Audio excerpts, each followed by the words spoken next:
Alors comme vous le voyez sur les images de Mareva, ici au Centre Social Europe, aujourd'hui c'est une ambiance très festive et pour une raison bien particulière.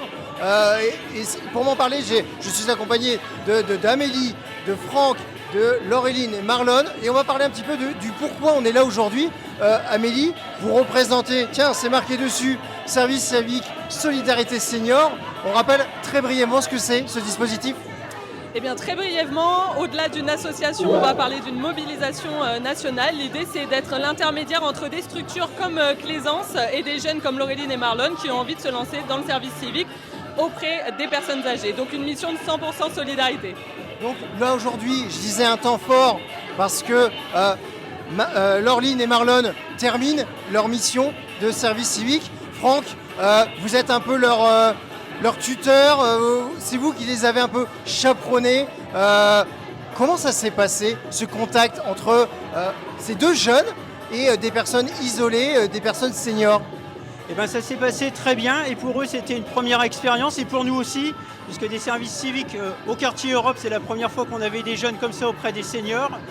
On se demandait si effectivement la mayonnaise allait prendre, puisque des seniors qui ne connaissent pas des jeunes, qui se présentent comme ça chez eux, éventuellement il pourrait y avoir un rejet, mais Laureline et Marlon ont arrivé à trouver la clé pour justement, on va dire, ouvrir d'abord la porte et ensuite ouvrir les cœurs des personnes qu'ils ont accompagnées, puisque deux d'entre elles les ont nommés leurs petits-enfants qui sont éloignés et eux ils les remplacent. Donc on va dire que c'est quelque chose d'extrêmement chaud humainement d'avoir pu remplacer la propre famille. Et pour nous, c'est quelque chose d'important puisque les seniors dans le quartier, on a besoin de les accompagner puisqu'ils sont isolés. Et la mission, c'est effectivement de rompre cet isolement. Alors on va donner justement la parole à cette jeunesse. Laureline, Marlon, tout à l'heure, il y a eu les petits discours pour vous remercier pour votre action. Il y a eu beaucoup d'émotions, ça s'est vu. Comment, pour vous, se conclut cette aventure ? Ça se conclut très très bien, fort en émotion surtout, mais c'est une très belle expérience et on n'en tire que le positif. Et créer ou recréer du lien, comme ça pour vous, c'est quelque chose de primordial, que ce soit dans des quartiers ou partout sur le territoire ? Oui, tout à fait, oui. On aime bien être proche des seniors et c'est un peu ce qui fait notre bonheur aussi d'un côté, donc c'est très primordial pour nous. Marlon, même chose, je suppose.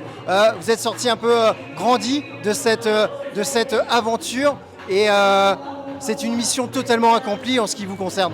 Oui, c'est une mission totalement accomplie. Quand on regarde juste derrière, il y a des personnes qui dansent, qui sont heureux de nous voir, qui sont tristes de nous voir partir. Mais moi, ce que je retiens, c'est que du positif au sein du quartier. Évidemment, parce que l'aventure continue. Marlon et Laureline cèdent leur place. C'est une histoire qui recommence, mais qui se continue en même temps. De nouveaux acteurs, de nouveaux jeunes, mais un projet qui perdure. Exactement, un projet qui perdure, c'est vraiment l'idée. On est justement en plein dans les recrutements de leurs successeurs.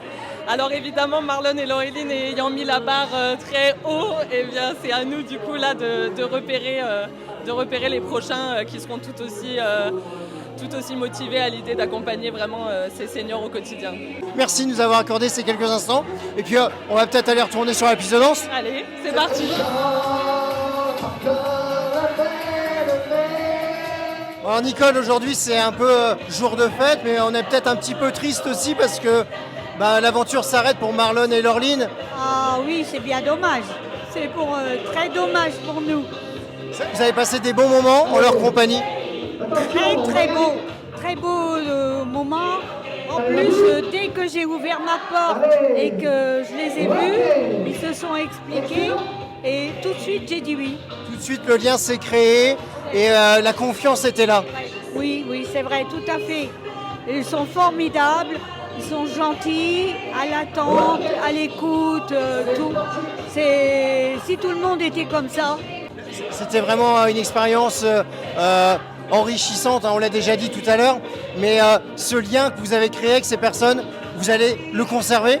Oui, le lien qu'on a eu avec les deux personnes, Madame Faraday et Madame Prodan, on va essayer de garder ce lien personnel qu'on a avec ces personnes-là. On a été très attachés à eux, elles nous ont apporté beaucoup de choses. On veut garder ce lien qui nous lie en fait. C'est vraiment une belle histoire. Maintenant, il y a d'autres jeunes qui vont prendre la relève. Qu'est-ce que vous pourriez dire aux jeunes qui nous regardent et qui n'osent peut-être pas entrer dans cette démarche et venir à la rencontre de personnes comme vous? Moi, je pense que c'est très bien d'avoir créé cette chose de, enfin, on va pas dire d'armée, mais quelque chose qui apporte beaucoup. Il en faudrait beaucoup plus encore. Toujours plus d'initiatives positives, toujours plus de sourires, on le voit, Laureline. Oui. Beaucoup de sourires surtout. Et je souhaite à tous les jeunes qui veulent se lancer de rencontrer des personnes comme Madame Faradèche. Voilà, le message est passé. Merci beaucoup à vous. Merci à vous deux. Merci et puis je leur souhaite plein de bonnes choses à tous les deux. Mais je vais les garder en contact. Hein. On se doute évidemment que vous allez continuer à vous revoir. Voilà, c'était une belle page de vie, un beau moment de vie ici passé au Centre Social Europe.